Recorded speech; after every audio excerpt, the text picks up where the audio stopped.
Good day po muli mga kawoods. Welcome ulit dito kay 3M. Another day, another preparation po ito sa ang ginagawa ni 3M para sa pagdaan ni Bagyong Opong. Po, katatapos lang ni Bagyong Nando pero hindi po ito nadaanan.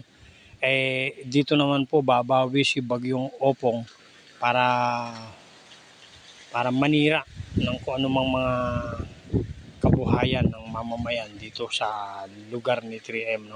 Dadaan po dito sa lugar ni 3M ang Bagyong Opong. Base po doon sa weather forecast ng Pag-asa. Kaya po ang ginawa po ni 3M ngayon ay nagsimula ng magbawas ng mga dahon ng kanyang saging para sa ganun ay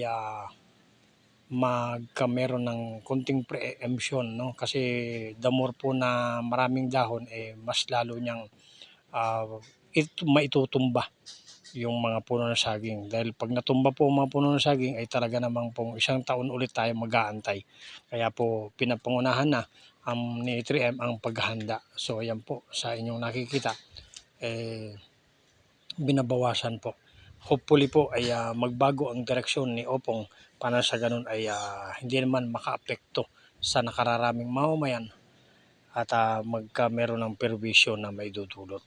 Hopefully po ay ipanalangin natin na humina po ang bagyo at lahat po ay ligtas sa anumang sakuna at iba yung paghahanda at pag-iingat na rin po ang bawat isa sa lahat po ng dadanan at i-monitor po natin ang takbo ng Bagyong Opong sa ating mga telebisyon.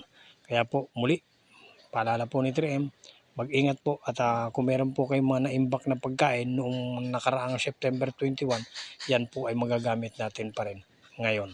Kaya po ipagpatuloy ang panalangin niyo sa ating Panginoong Diyos na sana humina po at lumihis sa lugar na walang masyadong tatamaan ng mga mamamayan para naman po hindi makaapekto sa kabuhayan ng bawat isa.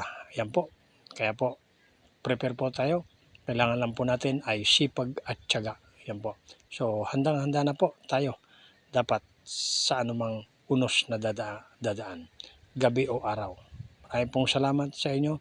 Huwag po natin kakalimutan na manalangin sa ating Panginoon Diyos na iligtas po ang lahat sa anumang kapahamakan na dulot nitong Bagyong Opong.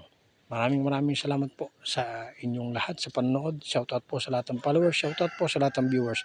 Mag-ingat po ang bawat isa. Sa mga hindi po dadaanan, mag-ingat pa rin po. Maraming salamat, sipag at tiyaga.